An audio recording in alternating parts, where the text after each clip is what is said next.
பிஸ்மில்லாஹிர்ரஹ்மானிர்ரஹீம். அஸ்ஸலாமு அலைக்கும். Hi friends, நம்ம இன்றைக்கி பார்க்க போகிற டிஷ் வந்து எல்லாருக்கும் ரொம்ப பிடிச்சமான சிக்கன் ஃப்ரைட் ரைஸ் தான் பார்க்க போகிறோம். அதுவும் 2 வெரைட்டியாக பார்க்க போகிறோம். ஃபஸ்ட்டாக நம்ம பெப்பர் மட்டும் சேர்த்து ரொம்ப ஸ்பைசி இல்லாமல் நம்ம ஃப்ரைட் ரைஸ் பார்க்க போகிறோம். அதுக்கு தேவையான காய்கறிகள் வந்து நம்ம சாதாரணமாக எப்போ ஃப்ரைட் ரைஸ்க்கு இருக்கிற மாதிரி கேரட்டு, பீன்ஸ், முட்டைக்கோஸ், கேப்சிகம், வெங்காயத்தாள் இருந்தால் வெங்காயத்தாள் நறுக்கிங்க.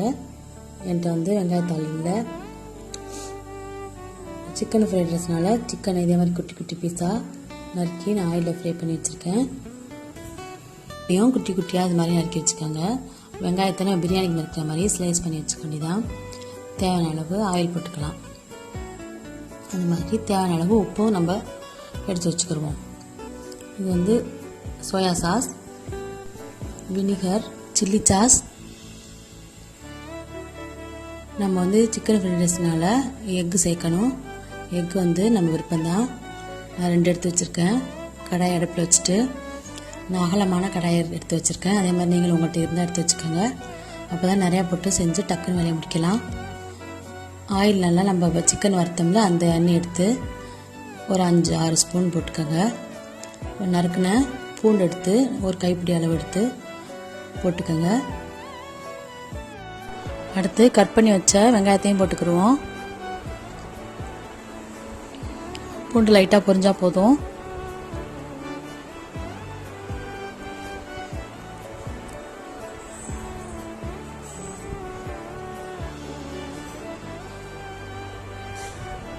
பூண்டையும் வெங்காயத்தையும் நல்லா கிண்டி விடுங்க.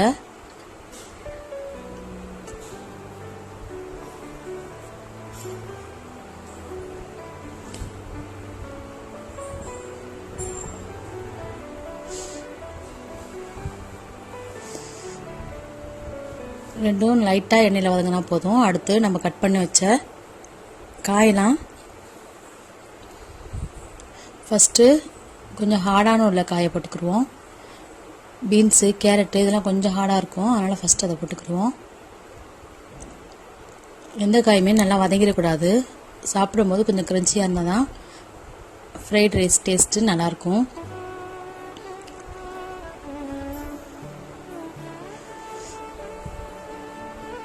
ரெண்டு கிளறுனா போதும். அடுத்து நம்ம குடமிளகாலாம் பச்சையாக சாப்பிட்டுடலாம். அதனால் லாஸ்ட்டாக குடமிளகா, கோஸ் இதெல்லாம் போட்டு நல்லா கிண்டி விடுங்க.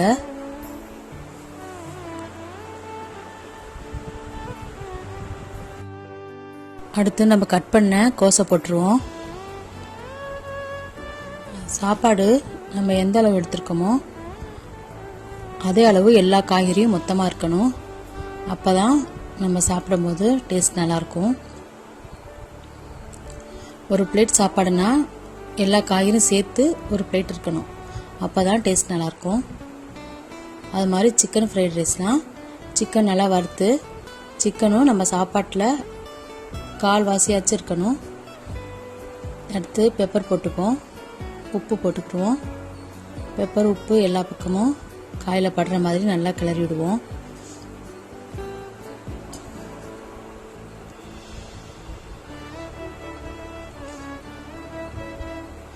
என்னுடைய கடாய் வந்து நல்லா அகலமாக இருந்ததுனால நான் அதெல்லாம் ஒதுக்கி வச்சுட்டு முட்டையை வந்து அதிலே உடச்சி ஊற்றி கிளறேன். உங்களுக்கு கடாய் சின்னதாக இருந்துச்சுன்னா வேறு ஃபேனில் எடுத்து முட்டையை கிளறி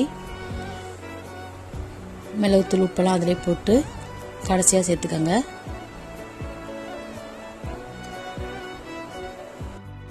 இப்போ நம்ம போட்ட முட்டையை அடுப்பை ஃபுல்லாக வச்சுட்டு லைட்டாக கிளறுவோம். அதுக்கு வேக டைம் கொடுக்கணும். அப்போ தான் முட்டை உதிரி உதிரியாக கிடைக்கும். வெயிட் பண்ணி மெதுவாக கிளறுவோம்.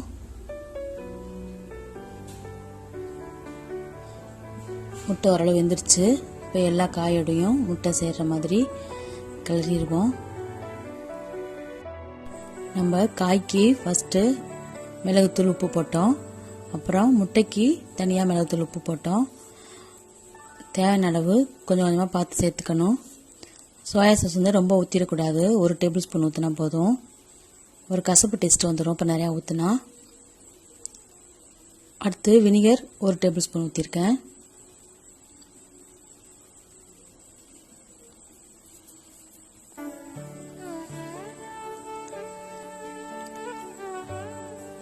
அடுத்து நம்ம எடுத்து வச்ச சில்லி சாஸ் 2 டேபிள் ஸ்பூன் ஊற்றுவோம்.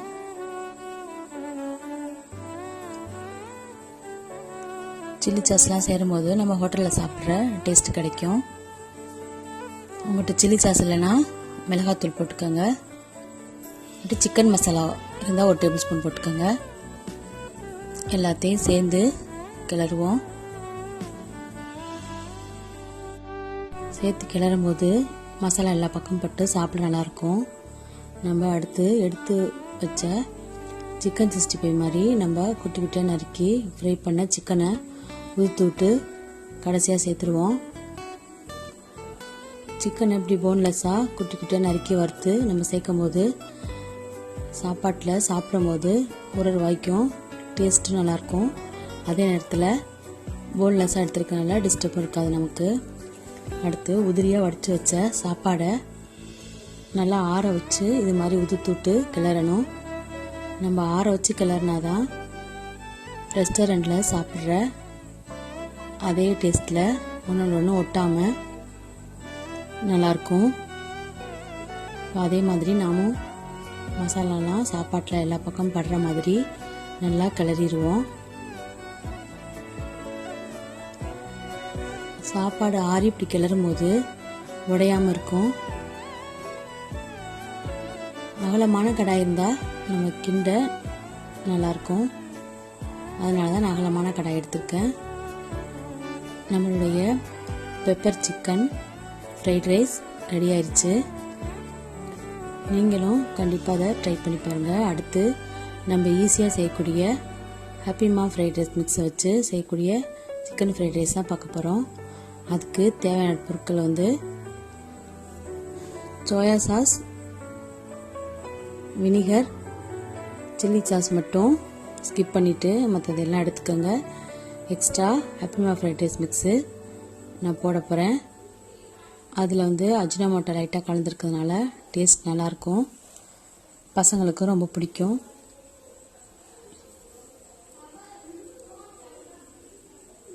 எப்பாச்சும் சாப்பிட்றதுனால நம்ம இது மசாலா சேர்த்து சாப்பிட்றதுனால தப்பு இல்லை. இது வந்து பெரிய டிபார்ட்மெண்ட் ஸ்டோரில் கிடைக்கும்.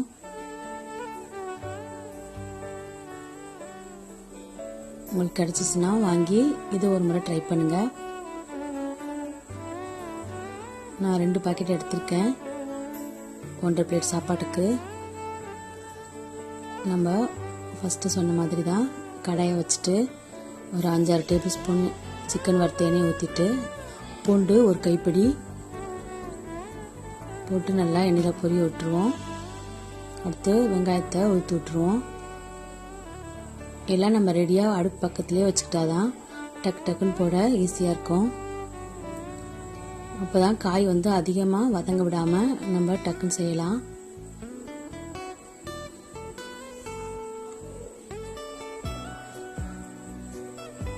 வெங்காயம் பூண்டும் லைட்டாக வதங்கிருச்சு.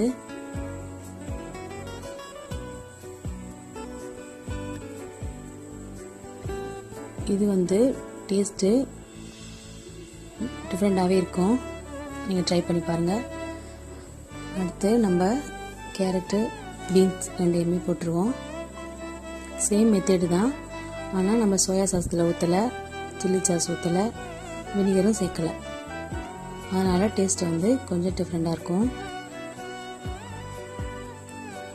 காய் நல்லா வதங்கிருச்சு. அடுத்து கேப்சிகம் போட்டுருவோம். அடுத்து எடுத்து வச்ச கோஸையும் போட்டுருவோம்.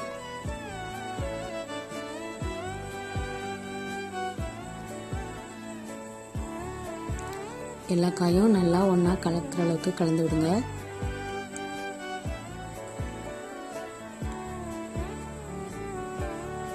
ரெண்டு கிண்டுனா போதும். காய் ரொம்ப வேகணும்னு அவசியம் இல்லை.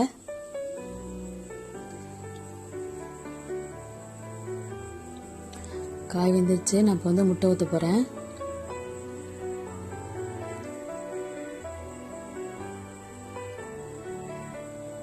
நான் முன்னாடி சொன்ன மாதிரி தான் என்னுடைய ஃபேன் வந்து அகலமாக இருக்குது. அதனால் நான் காயை ஒதுக்கிட்டு முட்டையை அதிலே ஊற்றி கிளறேன்.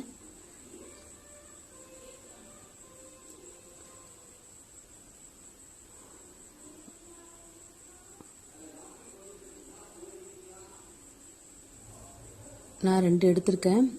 உங்களுக்கு இன்னும் முட்டை வாசனை பிடிக்குன்னா இன்னும் 1 கூட போட்டுக்கலாம். அடுத்து பெப்பர் வந்து முட்டையிலே போட்டேன். உப்பும் அது மேலே போட்டு ஒரு 2 நிமிஷம் டைம் கொடுத்து அதுக்கப்புறம் முட்டையை கிளறுங்க.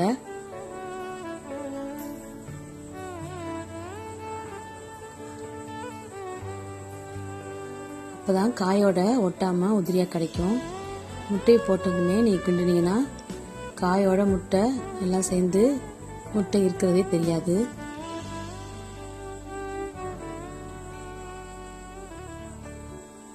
இந்த அளவு முட்டை வெந்ததும் நம்ம எல்லா பக்கமும் காய் படுற மாதிரி கிளறிக்கலாம். அடுத்து நம்ம எடுத்து வச்ச ஃப்ரைட் ரைஸ் மிக்ஸ் எடுத்து போட்டுருவோம்.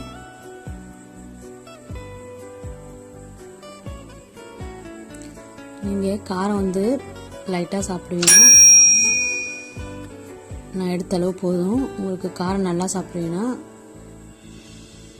1 டேபிள் ஸ்பூன் மிளகாத்தூள் சேர்த்துக்கோங்க.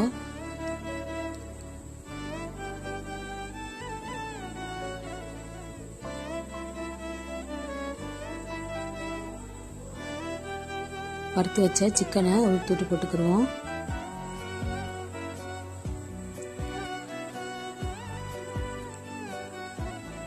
நம்ம இது யூஸ் பண்ணி செய்யும்போது காலைல ஸ்கூலுக்கெல்லாம் டக்குன்னு செஞ்சு கொடுத்துடலாம்.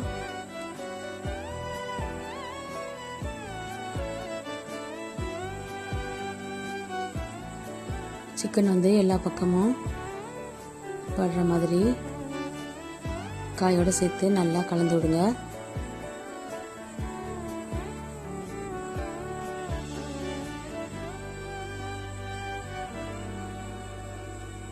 அடுப்பை கூட்டி குறைச்சி நம்ம பண்ணிட்டு இருக்கணும். அடுத்து நம்ம எடுத்து வச்ச சாப்பாடையும் போட்டுருவோம்.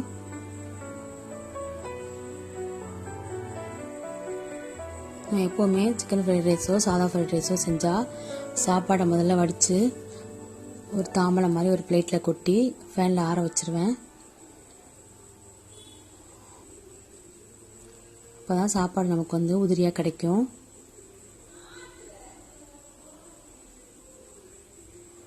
இப்போ சிக்கன் இந்த காய் மசாலா எல்லா பக்கமும் சாப்பாட்டில் படுற மாதிரி நல்லா கலந்து விடுவோம்.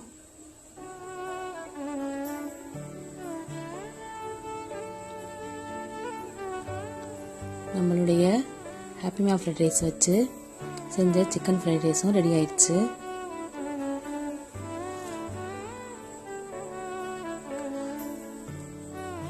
கண்டிப்பாக நீங்கள் ட்ரை பண்ணி பாருங்கள். உங்களுக்கு 2 ஸ்டைலும் கண்டிப்பாக பிடிக்கும். பசங்க ரொம்ப விருப்பமாக சாப்பிடுவாங்க. நம்ம ஹோட்டல்லாம் போய் ஃப்ரைட் ரைஸ் சாப்பிடணுன்னு அவசியம் இல்லை. நம்ம வீட்டிலையே எப்போ வேணாலும் செஞ்சு சாப்பிடலாம். உங்களுக்கு இந்த டிஷ் பிடிச்சிருந்துச்சுன்னா உங்கள் ஃப்ரெண்டோட ஷேர் பண்ணிவிட்டு கமெண்ட் பண்ணுங்கள். என்னுடைய சேனலை சப்ஸ்கிரைப் பண்ணுங்கள். தேங்க்யூ.